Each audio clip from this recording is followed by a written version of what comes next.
ગત 30 જુલાઈના રોજ રાજકોટ શહેરમાં ભાવનગર રોડ ખાતે આવેલ પ્રાઇમ એન્ટરપ્રાઇઝીસ નામની આંગડિયા પેઢીમાં એક લૂંટની ઘટના બની હતી, જેમાં સવારના ટાઈમે બે આરોપીઓએ એક હથિયાર બતાવી અને ફરિયાદી પાસેથી 19 લાખ રૂપિયા રોકડા લૂંટી લીધા હતા.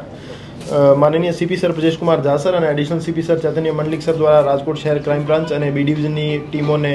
આરોપીઓને ઝડપથી પકડી પાડવા માટે અને ડિટેક્ટ કરી મુદ્દામાલ રિકવર કરવા બાબતે સૂચના કરવામાં આવેલ હતી. આ કાર્યવાહીના અનુપાલનના ભાગરૂપે એસીપી શ્રી ભરત બસિયા સાહેબના માર્ગદર્શન હેઠળ પીઆઈ શ્રી એસ ચાવડા સાહેબ, પીઆઈ શ્રી મનોજ ડામોર સાહેબ, પીઆઈ શ્રી ચિરાગ યાદવ સાહેબની ટીમો દ્વારા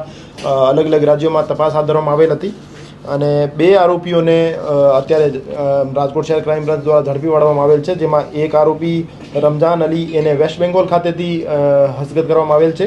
અને એક બીજો આરોપી પ્રવીણ સન ઓફ ખજીઓ એને મથુરા ખાતેથી હસ્તગત કરીને રાજકોટ ખાતે લેવામાં આવેલ છે અને જે બે આરોપીઓ છે એની વિગતવારની પૂછપરછ અત્યારે હાથ ધરવામાં આવેલ છે અને જે એક આરોપી રમઝાન અલી છે વેસ્ટ બેંગોલથી જેને લાવવામાં આવેલ હતો એના 5 દિવસના રિમાન્ડ મેળવવામાં આવેલ છે અને રિમાન્ડ દરમિયાન એની વ્યવસ્થિત પૂછપરછ કરી એમના પાસેથી મુદ્દામાલની રિકવરી કરવામાં આવશે. સર, આજે બંને આરોપી ઝડપાયા છે, તેમાંથી મુખ્ય આરોપી કોણ છે અને પોલીસ પકડથી બચવા કયા કયા રાજ્યોમાં ફરતા હતા? એઝ એ આરોપી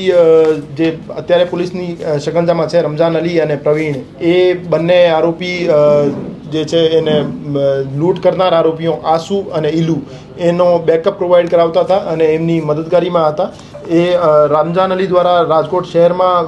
આ બનાવ બન્યાથી 20 દિવસ પહેલાં એક મકાન ભાડે રાખીને જે 3 આરોપીઓ બીજા છે પ્રવીણ, આસુ અને ઇલુ, આ ત્રણેયને મકાન અપાવવામાં આવેલ હતો અને પછી જે મુખ્ય આરોપીઓ આસુ અને ઇલુ છે જેને લૂંટ કમિટ કરી છે એ બંને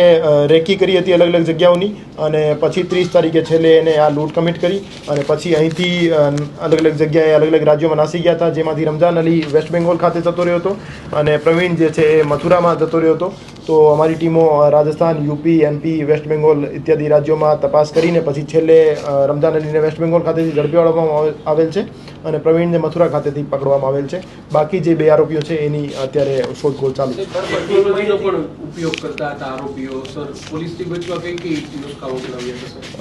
આરોપીઓએ ચોરીની બાઇક અહીંયા રાજકોટ ખાતેથી ચોરીને પછી એનો ઇસ્તેમાલ લૂંટમાં કર્યો હતો, જેની નંબર પ્લેટ પણ ખોટી હતી અને ઘણા બધા જગ્યાએ એમને પોતાની આઈડેન્ટિટી છુપાવવાનો પ્રયાસ કર્યો હતો, પણ રાજકોટ શહેર ક્રાઇમ બ્રાન્ચ દ્વારા એમની વ્યવસ્થિત તપાસ કરી અને એને આઈડેન્ટિફાઈ કરવામાં આવેલ હતા અને પછી છેલ્લે બેને પકડી પાડવામાં આવ્યા. જે આરોપી પકડાય છે એનો ગુનો ઇતિહાસ અને એ અગાઉ ગુજરાતમાં કે એ આ પ્રકારનું કર્યું હતું ને બીજું એનો પ્લાન કઈ રીતે કર્યો હતો? અત્યારે જે બે આરોપીઓ પકડાયેલ છે એમાંથી પકડાયેલ આરોપી પ્રવીણ સન ઓફ ખજીઓ જે છે એમને વિરુદ્ધ રાજસ્થાનમાં ડીગ ડિસ્ટ્રિક્ટમાં 2 આર્મ્સ એક્ટના ગુના દાખલ થયેલા છે અને બીજું એક જે આરોપી છે આસુ ઉર્ફે આસ મોહમ્મદ અયુબ, એ મથુરાનો રહેવાસી છે. એના વિરુદ્ધ ઓનલાઈન રેકોર્ડ ચેક કરતા આઈસીજીએસમાં 22 લૂંટના અને ડેકોઇટીના ગુના એમના વિરુદ્ધ દાખલ થયેલા છે અને અમારું માનવું છે કે ઓફલાઈન રેકોર્ડ તપાસવામાં આવે તો એના વિરુદ્ધ 40 કરતાં વધારે ગુના દાખલ થયેલા હોઈ શકે છે. એ હથિયાર અમારું હજુ સુધી માનવું છે કે એ સાચું જ હતું અને આસુ ઉર્ફે આસ મોહમ્મદના કબજામાં હતું અને જ્યારે એ આરોપી પકડવામાં આવશે તો એમની પાસે હથિયાર પણ કબજે કરવામાં આવશે. અત્યારે એ જે બે આરોપીઓ પકડાય છે એમની પાસેથી 2 લાખ રોકડ રિકવરી થઈ છે અને રિમાન્ડ દરમિયાન બીજા મુદ્દામાલની પણ રિકવરી.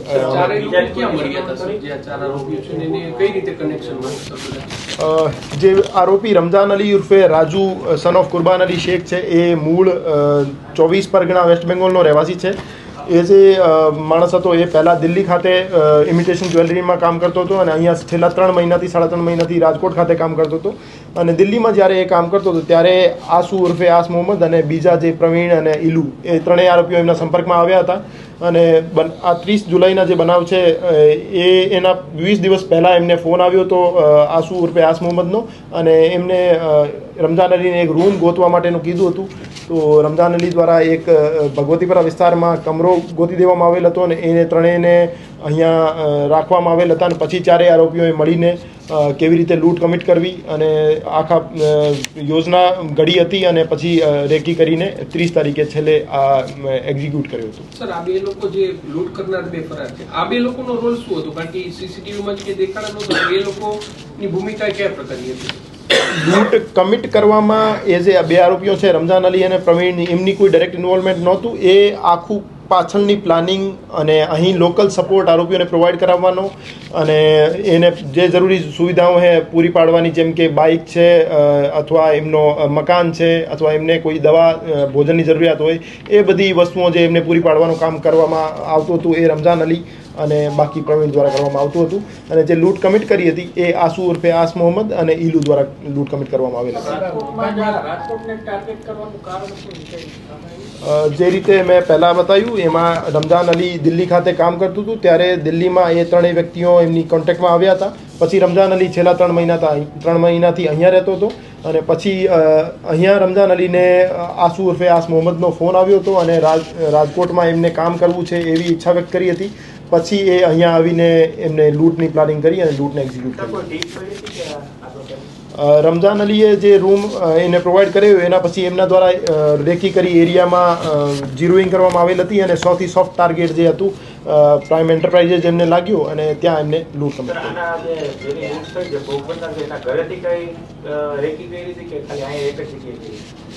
ના, એમને ઘણી બધી જગ્યાએ બે આરોપીઓ જે આસુ અને ઈલુ હતા એને ઘણી બધી જગ્યાએ રેકી કરી હતી 20 દિવસ દરમિયાન અને સૌથી સોફ્ટ ટાર્ગેટ એમને જે લાગ્યું પ્રાઇમ એન્ટરપ્રાઇઝેસ, ત્યાં એમને છેલ્લે લૂંટ કમિટ કરી. એ જે મકાન માલિક છે એને વગર કોઈ આધાર પુરાવા વગર કોઈ આઈડી કાર્ડ એ મકાન ત્રણેય આરોપીઓને ભાડે આપ્યો હતો. તો એના માટે માનનીય સીપી સરનું એક જાહેરનામું છે જેમાં ભાડુઆતની નોંધણી કરાવવી પોલીસ સ્ટેશનમાં જરૂરી છે. તો મકાન માલિક જે ભાડે આપનાર છે એને એના વિરુદ્ધ એક જાહેરનામા ભંગનો અલગથી ગુનો દાખલ કરવામાં આવશે.